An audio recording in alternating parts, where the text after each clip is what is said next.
कांग्रेस सरकार ने एक भी अंग्रेजी माध्यम स्कूल नहीं खोला है, ये झूठ बोल रहे हैं।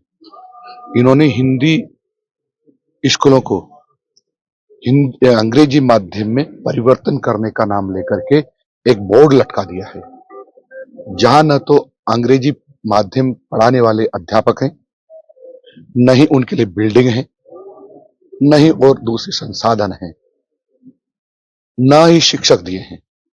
शिक्षक नहीं देने से जो हिंदी विद्यालय में पढ़ रहे थे बच्चे, उन्हीं के आधे शिक्षक उसमें से निकाल करके और बोर्ड लटका के उसमें कर दिए। तो हिंदी वाले बच्चों को भी पढ़ाने वाले शिक्षक नहीं रहे, अंग्रेजी वाले बच्चों को भी पढ़ाने वाले शिक्षक नहीं रहे, और इसके कारण से राजस्थान के बच्चों का सबसे बड़ा नुकसान हुआ है। राजस्थान के बच्चों को अनपढ़ रखने का एक षड्यंत्र था ये, और ये कहूं तो अतिशक्ति नहीं होगी कि लाखों बच्चों को इन्होंने स्कूल से दूर कर दिया है। मैंने 3-4 स्कूल मेरे ध्यान में आते हैं। कोटा जिले का एक सामगावत स्कूल है, 850 बच्चियां वहां पढ़ती थी, उसको अंग्रेजी माध्यम कर दिया। वहां 150 बच्चियां रह गई। कुछ गरीब परिवारों की बच्चियां थी, उन्होंने स्कूल छोड़ दिया। कुछ पैसे वाले थे, वो प्राइवेट स्कूल में चले गए। इसी प्रकार से जिन जिन बालिका विद्यालयों को उन्होंने अंग्रेजी बनाया है, उसमें से अधिकांश बच्चों ने स्कूल छोड़ दिया है, क्योंकि कोई भी माँ बाप 8-10 किलोमीटर दूर रोज पढ़ने के लिए भेजेंगे, ये आज के जमाने में संभव नहीं है। इसलिए ये सरकार हमारी छात्राओं की भी दुश्मन साबित हुई और उनको शिक्षित होने से वंचित कर दिया है। सर, देखा जाए तो तबादला नीति शिक्षा विभाग एक ऐसा विभाग है जहां साल में 2 बार परीक्षाएं होती हैं, फिर कई सारे कार्यक्रम होते हैं, और अब की बार संयोग ऐसा रहा कि पहले विधानसभा चुनाव, फिर लोकसभा चुनाव, फिर उपचुनाव, और फिर अभी जो लोकल परीक्षा, उसके बाद फिर विधानसभा चलने वाली है,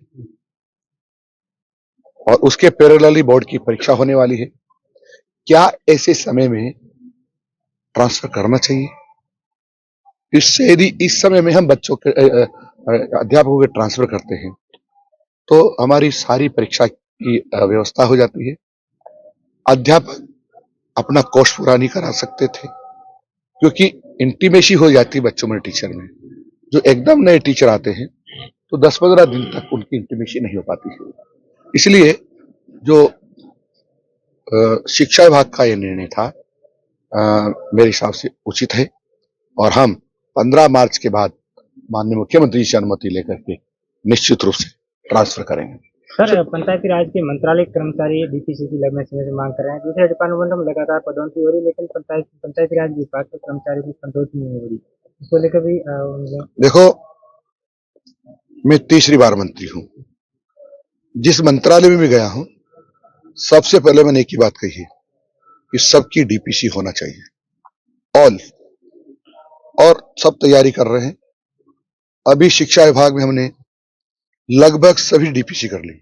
जो कांग्रेस ने 5 सालों तक में एक भी डीपीसी नहीं की थी, उसको हमने इस साल तक की डीपीसी कर दी है। इसी प्रकार से हम पंचायत राज विभाग में भी हमारी डीपीसी की प्रक्रिया जारी है। सर, जैसा कि एसआई भर्ती परीक्षा का जो मामला था, एसओजी की रिपोर्ट आ चुकी है, उसमें धांधली के भी आरोप है, सब गड़बड़ी हुई है, लेकिन जो सरकार का निर्णय है, जो प्रशिक्षु थे उनको फील्ड में भेज दिया गया है।